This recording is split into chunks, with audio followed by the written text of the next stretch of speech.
Hey, it's Adam Grant from Work Life, a podcast from TED.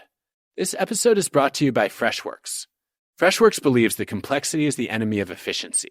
So stop wrestling with bloated, expensive service software that takes forever to implement and update, where ROI is someday, not today. You've been overcharged and underserved for way too long. Uncomplicate with Freshservice for IT and Freshdesk for customer support. And with Freshworks AI-assisted service software, you'll work smarter, not harder. Freshworks uncomplicates. Learn more at freshworks.com. Hi friends, Sean Linda from Two Black Guys with Good Credit here. Whether you're running a nonprofit, a school, or a small business, Walmart Business is here to support your mission. They make it easy to order what you need, from tech and cleaning supplies to everyday essentials, all at low prices and with helpful tools like spend tracking and tax-exempt purchasing for eligible organizations. Because when your operations are smooth, your impact can be bigger. Visit business.walmart.com to get started. Ready to elevate your everyday? Quince has the luxe staples insiders swear by, minus the markup. From 100% European linen styles and 14-karat gold jewelry to gorgeous leather bags and elevated home finds, Quince has it all. And by partnering directly with top artisans and ethical factories, Quince delivers premium quality at half the cost of similar brands. Discover everyday luxury without the markup at Quince. Go to quince.com/style upgrade for free shipping and 365-day returns. Quince.com/style upgrade. Avoiding your unfinished home projects because you're not sure where to start? Thumbtack knows home so you don't have to. Don't know the difference between matte paint finish and satin? Or what that clunking sound from your dryer is? With Thumbtack, you don't have to be a home pro. You just have to hire one. You can hire top-rated pros, see price estimates, and read reviews all on the app. Download today.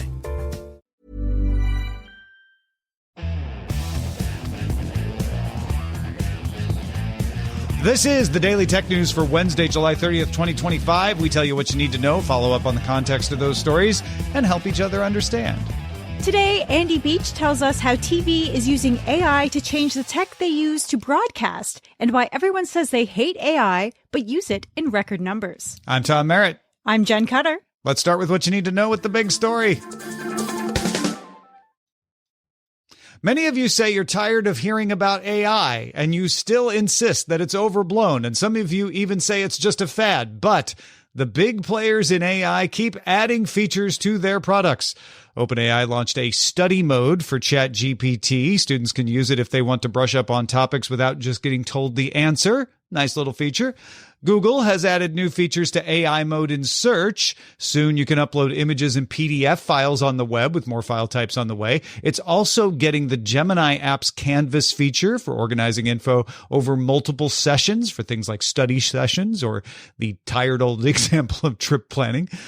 Search is also getting a live tab so you can ask questions about what your camera sees. AI mode come into Google Lens and Chrome so you can ask questions about the page that's open. And we're not done yet. Google says it will sign the EU's AI Code of Practice. That's the voluntary framework that Meta has declined to sign. That means Google agrees to publicly document things about its AI products, not train on pirated data, and it will respect requests not to train on certain data that is otherwise public.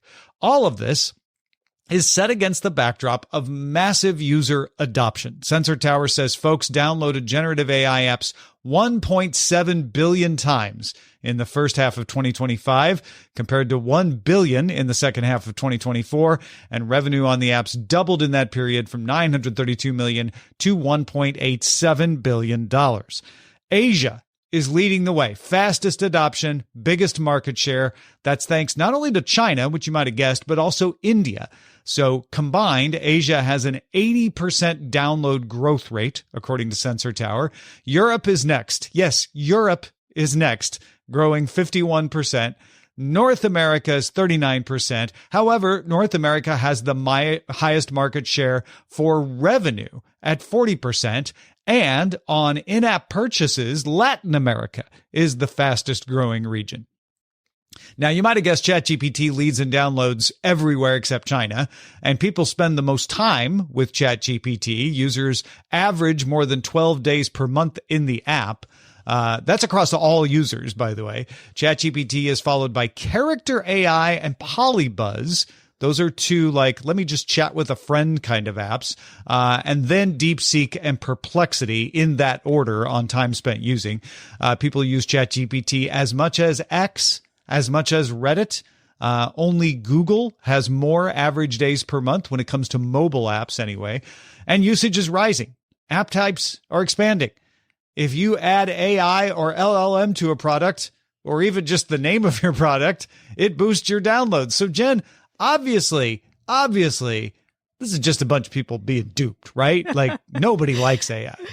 Oh, again, I put on my curmudgeon hat in that I don't use it. But I've been thinking really hard about all this stuff because if I was a preteen or teenager today, I'd be all over this, 100%. I have an established friend group. I have things I go outside to do every week, but it is also summer vacation. And if I was a teenager, oh man, I'd be playing with every single one of these and pitting them against each other, just like I was playing with dolls. Yeah. Well, I mean, that explains a little bit of the character AI and the polybuzz part of this, right? Mm-hmm. And probably the ChatGPT, a chunk of the ChatGPT, but that's not all, everything.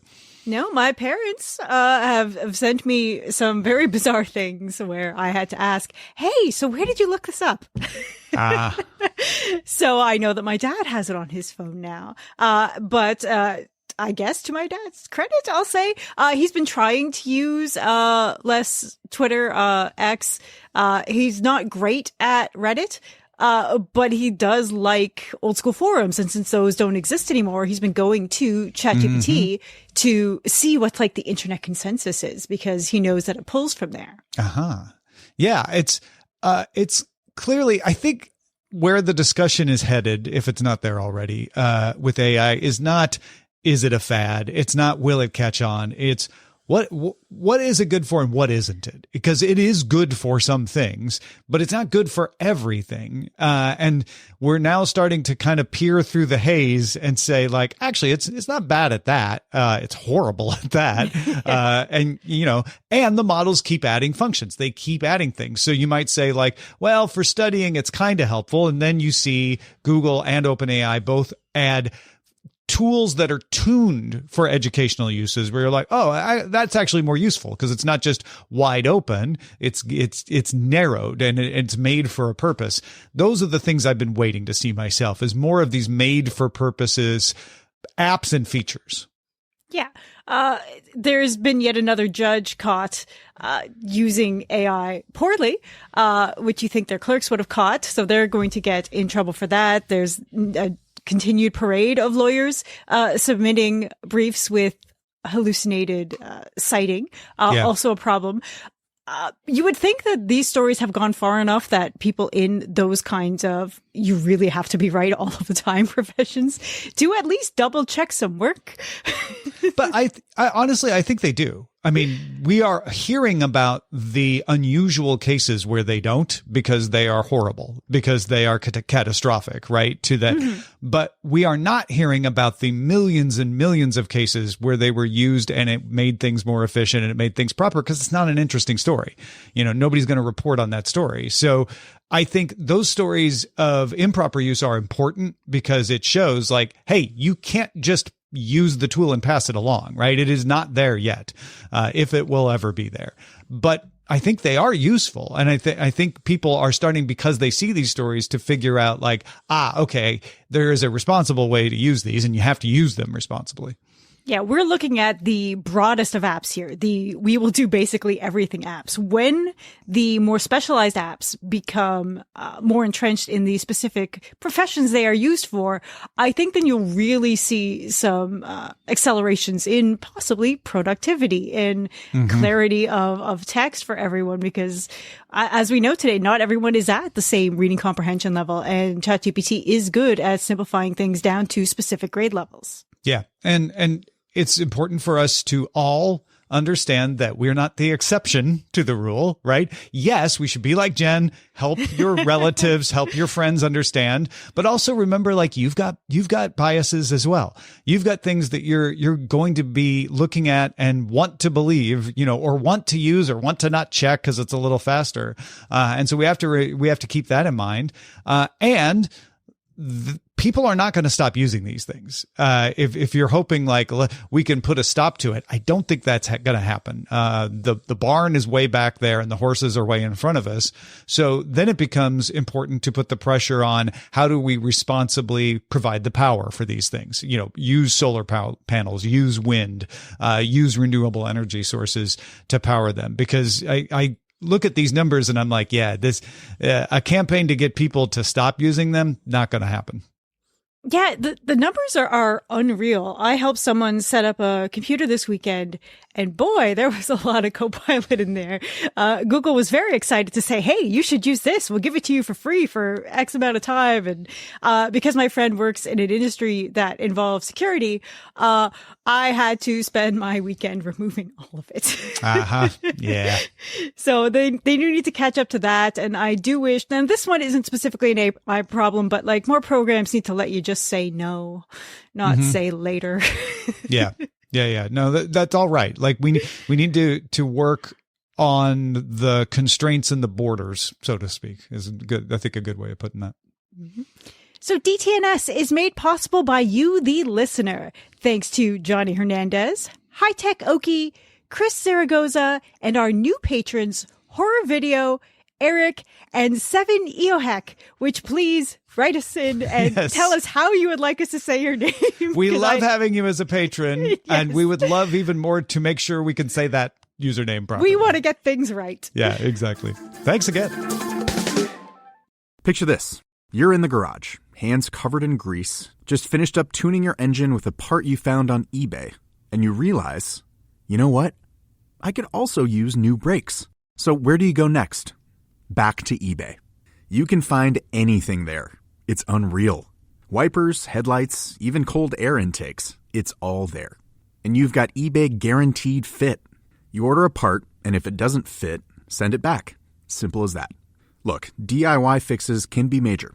Doesn't matter if it's just maintenance or a major mod. You got it, especially when things are guaranteed to fit. So when you dive into your next car project, start with eBay. All the parts you need at prices you'll love. Guaranteed to fit every time. eBay. Things people love. Every idea starts with a problem. Warby Parker's was simple. Glasses are too expensive. So they set out to change that. By designing glasses in-house and selling directly to customers, they're able to offer prescription eyewear that's expertly crafted and unexpectedly affordable. Warby Parker glasses are made from premium materials like impact-resistant polycarbonate and custom acetate. And they start at just $95, including prescription lenses. Get glasses made from the good stuff. Stop by a Warby Parker store near you. Hey, it's Maya and Sim from the Girls That Invest podcast. If you are an IT or security pro, you know managing devices, identities, and applications can feel overwhelming and honestly risky. That's where Trellica by 1Password comes in. It helps conquer SaaS sprawl and shadow IT by discovering every app your team uses, managed or not. With pre-built app profiles, you can assess risk, manage access, and even optimize your software spend. Plus, it simplifies onboarding, offboarding, and compliance, all while cutting costs by eliminating unused licenses. Take the first step to better security for your team. Learn more at onepassword.com/special offer. Banking with Capital One helps you keep more money in your wallet with no fees or minimums on checking accounts and no overdraft fees. Just ask the Capital One bank guy. It's pretty much all he talks about, in a good way. He'd also tell you that this podcast is his favorite podcast, too. Ah, really? Thanks, Capital One bank guy. What's in your wallet? Terms apply. See CapitalOne.com/bank. Capital One N.A. member FDIC.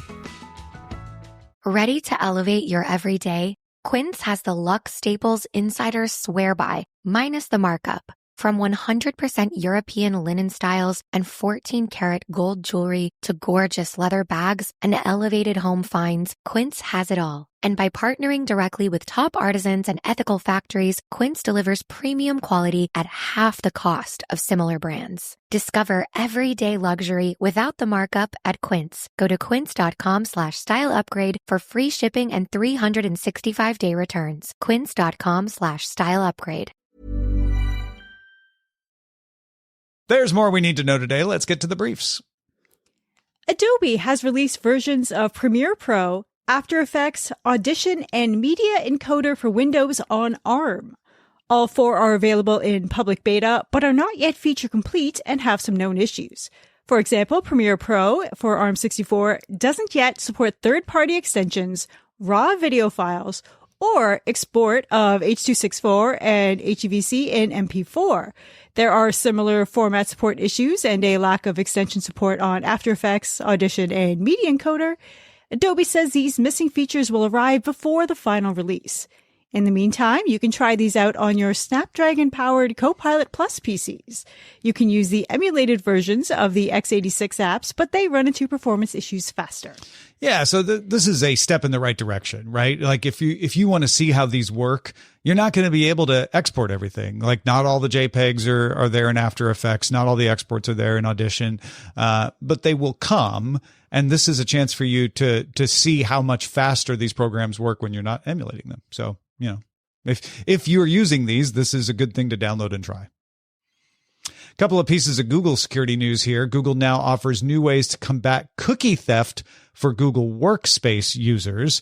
Cookie theft is when attackers use malware on your machine to take authentication cookies from your machine and then use them to log in as you. Now, Google suggests that if you're adopting passkeys, that will help because passkeys are harder for them to get and obviate the need for the cookie in some cases. But it also now offers device-bound session credentials, which only let the original device use the cookies. That way, if somebody takes your cookie and tries to use it from a different device, the authentication scheme won't work. They'll be like, yeah, that's not bound to the right device. Sorry, I know you have the cookie, but we're not going to use it. Google is also offering something called Shared Signal Framework, or SSF, which coordinates responses to security threats. That's more of an admin thing, but if you know, you know. And TraceBits security researchers have discovered a way to exploit the open source Gemini CLI coding agent to take sensitive data and send it to a server controlled by the attacker. This is the researchers discovering it before the bad guys do, so this is a good story. The exploit buried a few dozen natural language sentences in a README file in what was an otherwise entirely harmless package of code, but if a target asked Gemini CLI to describe that package, including the README file, those buried sentences act as a prompt injection attack that the CLI will read and do what it says, and that would allow the attacker to connect an attacker's server and pass off environmental variables, which some could include account credentials. They also said you could use this to like send commands to delete all the files on a machine or something like that. It has been a long time since I heard of a dangerous README file. Yeah, right? Really interesting. I know. Wow. That kind of fascinated me too. Yeah, because like, again, like with the computer setup, I had to tell them like, hey, you need to tell your work that you're switching machines because you probably have some stuff that's hardware coded that you don't even know about. And they're like, it's probably fine. And like, no, it was hardware coded. No, it's device bound. They had to tell them. Yeah, that's good security practice. Exactly. Yeah. Like this is important. The difference between a Qi 2 phone like the iPhone and a Qi 2 ready phone like the Galaxy S is that Qi 2 ready phones don't have the magnets that attach the phone to the charger. That magnetic attachment also gives you the faster 15-watt charging. You need an added case for that. A new image discovered by Evan Blass shows a Qi 2 charger attached magnetically to the back of the forthcoming Pixel 10. This lends credence to the rumor that Google is developing magnetic accessories known as Pixel Snap. We'll all find out the truth after the Made by Google event on August 20th. Yeah, and just a programming note, we're doing our experiment week that week. And of course, after we determined to do it that week, Google scheduled the Made by Google event. But one of the experiments will be the Android Faithful team reacting to the Made by Google event announcements. And that'll go in your feed. So you'll get it straight from the source. In March 2024, the U.S. Department of Justice filed a lawsuit against Apple, saying that it abused its monopoly position in ways that reduces the capabilities of third parties to compete with Apple on 5 categories: super apps, cloud streaming game services, messaging apps, smartwatches, and digital wallets. Now, Apple has actually changed its policies in a few of these cases, but the case is based on how it was acting before it made those changes. And as the case has meandered along, we now reach the point where Apple has filed its full response to the suit. Apple says that if the DOJ were to win its case, it would, quote, degrade the privacy and security benefits of the iPhone. So they're trying to show consumer harm from the other side, right? Antitrust is trying to correct consumer harm. So Apple's trying to say you'll increase it if you do this. And Apple points out that the 5 points the DOJ cite are design choices, which, in Apple's words, are focused on optimizing customer experience and not destroying competitors or making it more difficult for customers to buy another smartphone if they so choose. The case now moves into the discovery phase where each side can collect evidence for the trial. So it looks like Apple's trying to say, these are not monopoly conditions. You can buy another smartphone anytime you want. We're not trying to stop you. We're not impeding that marketplace. Now, Thurrott.com has an excellent summary of what counts as a monopoly in the U.S. It must have market power so significant and durable that it can indiscriminately raise prices or exclude competitors. And its dominant position in the market must be sustainable over time so that competitive forces or the introduction of new alternatives in this market would not force it to change its business practices.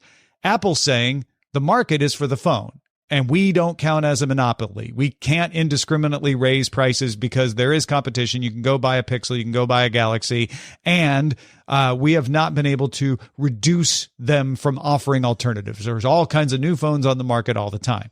The U.S. Department of Justice is going to argue the marketplace is Apple. The marketplace is the App Store, the platform, the operating system, and in that case, you do meet these definitions.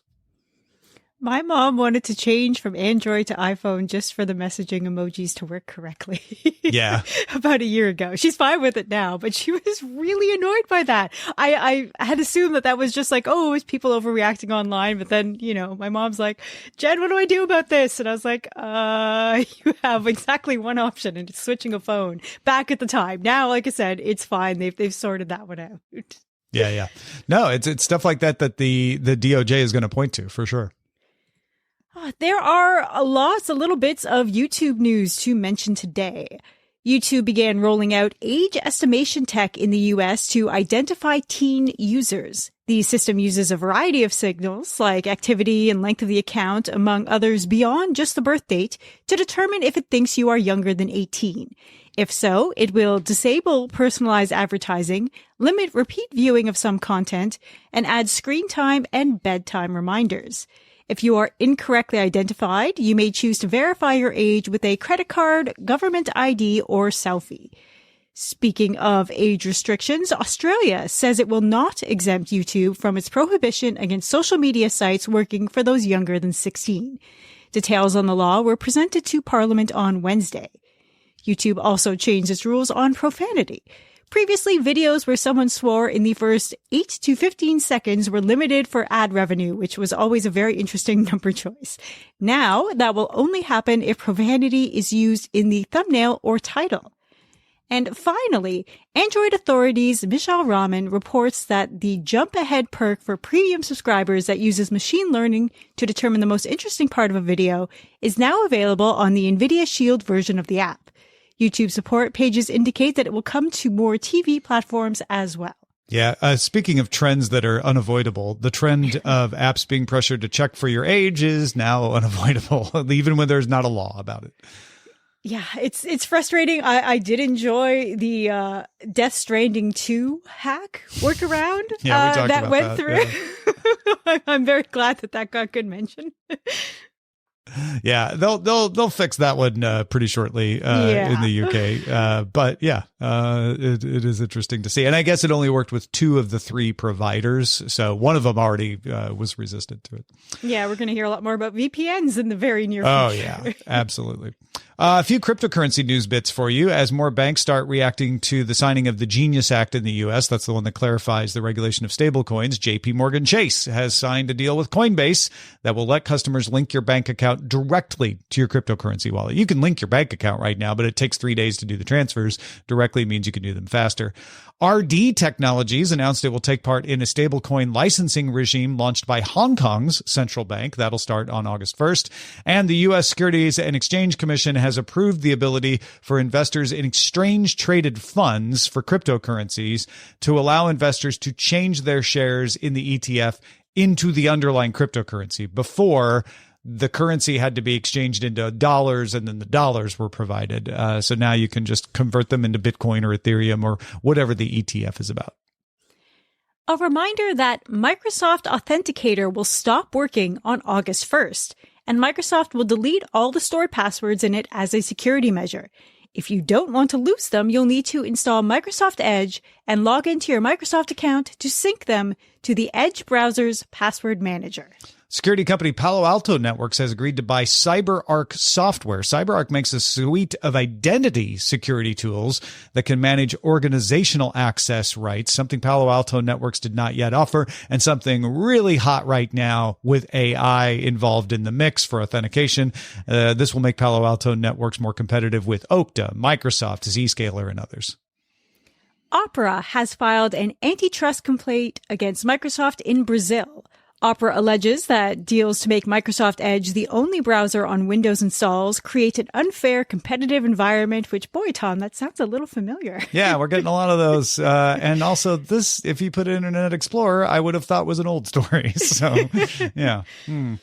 Those are the essentials for today. Let's dive a little deeper. You've heard about AI on screen, but what about behind it? Broadcasters are quietly using AI to rewire how the sausage gets made. Andy Beach explains how. Andy, talk to us about sausage.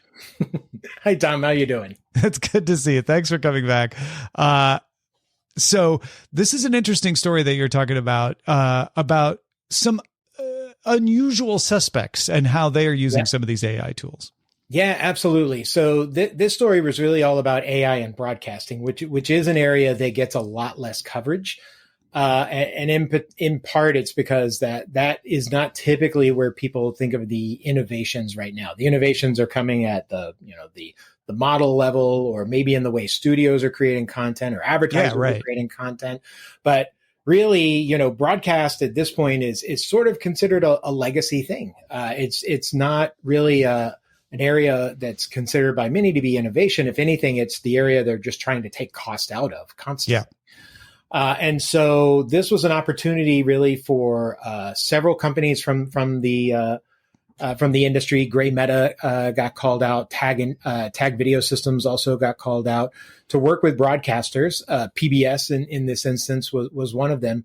And it's really around how they can start embedding and layering AI into a variety of their operations. Part of it is to reduce the overall cost that it's taking to do some fundamental things that they're doing.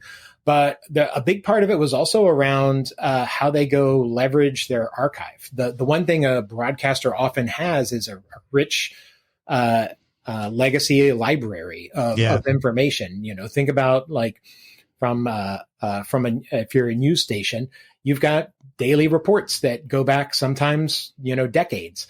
And just B-roll alone was something I remember having to pull, where you're like, get me a video of the gas station on the corner of 5th and Irving, stuff like that. Yeah. And the dirty secret is nobody's archive is ever in a good shape. Finding that B-roll of the gas station, unless you know exactly where it is, you're not going to be able to go pull it very easily. And so they're looking at how do we go take and leverage all this computer vision and audio transcripting tools to make it easier to have this archive in a format that I can quickly go find a piece at a moment's notice and use it. And that's just my own uses of it. So technically that's still kind of a cost savings measure in many ways, because I'm just making it easier to go retrieve a thing. But what they're also starting to show is that once I've got all of that content in this nice, neat data set, that now is potentially a monetizable training thing that a large language model might be interested in coming to you. Maybe they really need, the perfect news reporter voice, or they need what the perfect sort of 2-minute segment looks like. Yeah, I have actually heard of friends of mine being recruited because they have hundreds and thousands of hours of video. And these companies are like, we need video to train on that other people don't have, right? And that we can pay you the license fee so that there's no question about the provenance of it. Yeah, and there's two different kinds of sort of payment business models around those licensing data sets. And it's not that it gets alluded to in this article, but it's certainly not necessarily the major thing they were talking about, but they'll pay a blanket fee for just everything. You have 1 million hours of content. Great. We'll pay you, 15 cents a minute, for the entire thing and just take it off of your hands. But if you can prove a specific thing, like I've got 100 hours of fire engines on site at a burning house, if they need that as a specific thing, that becomes a higher target dollar value that they're willing to buy. And because then you're only buying a smaller set, they don't have to go sift through all of your content to find it. So it's a little bit of the tail feeding the snake. One of those. Using the models to catalog your video so that you can then monetize it better to sell to people training their models. Absolutely. The more information you know up front about content, likely the more value you're going to be able to get out of it in the long run. And that includes for yourself as well as you look to reuse it in other future pieces. Now, are there any other examples of this being used to help them reduce the cost of actually operating the station as well? Yeah, absolutely. So they're also looking at, there's a big one with, particularly in the US, but other countries have requirements around transcripting and subtitling and closed captioning, and being able to provide that as a public service. That can be costly, and typically you have a small enough team that you can only offer it on one live thing at a time.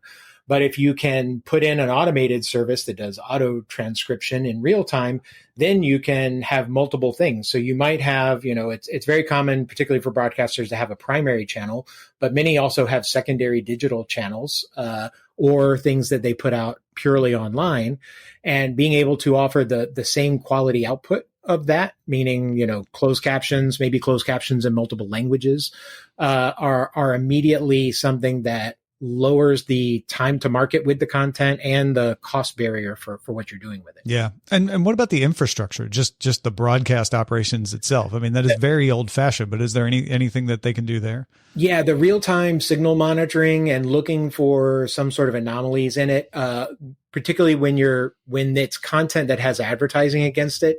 The biggest sin that you can have is a black frame or some content that simply goes offline. That is the thing that every broadcast overbuilds redundancies for.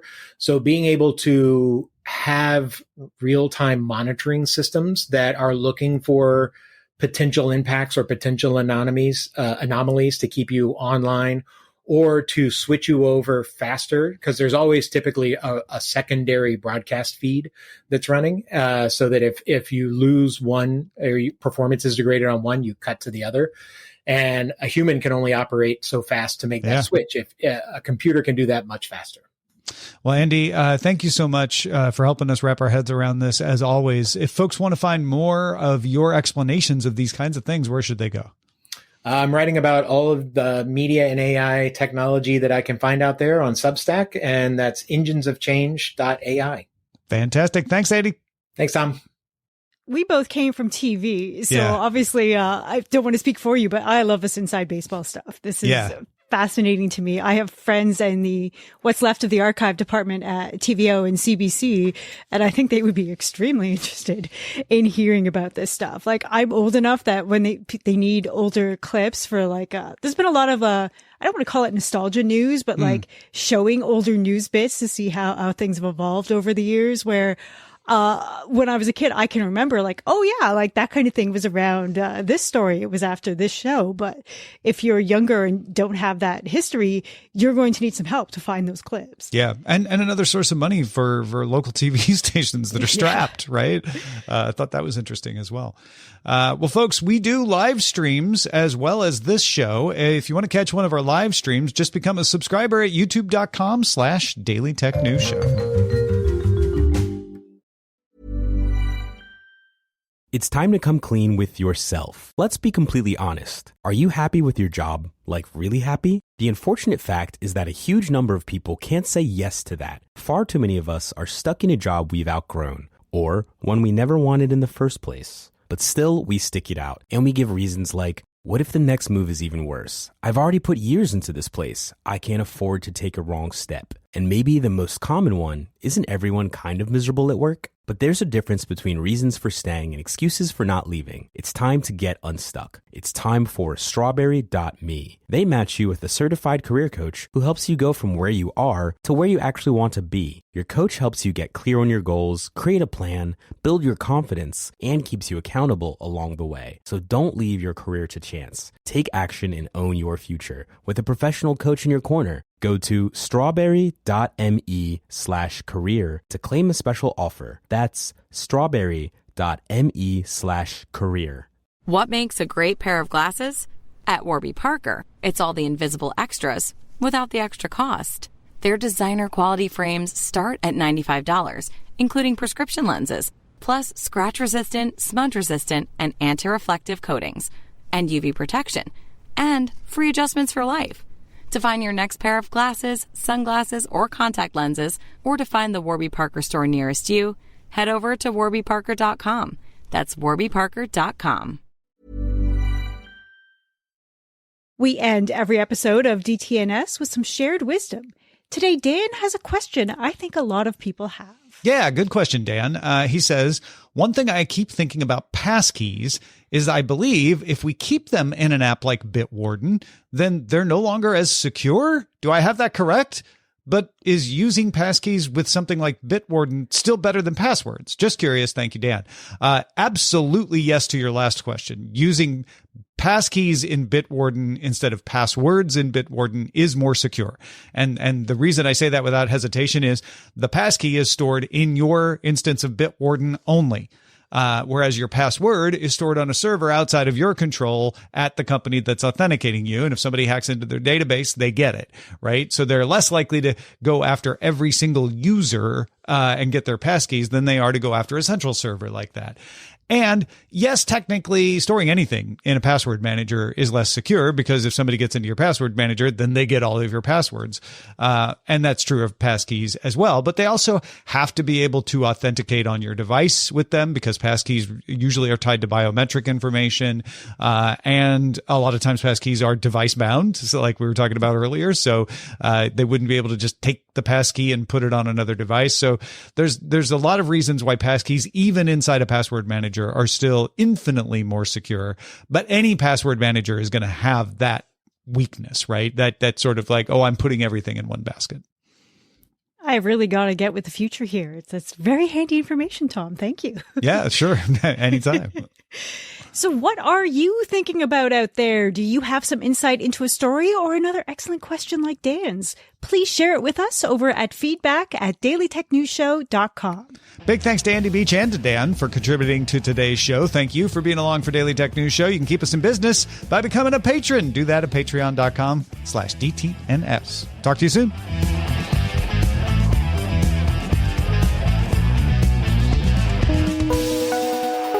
The DTNS family of podcasts, helping each other understand. Diamond Club hopes you have enjoyed this program.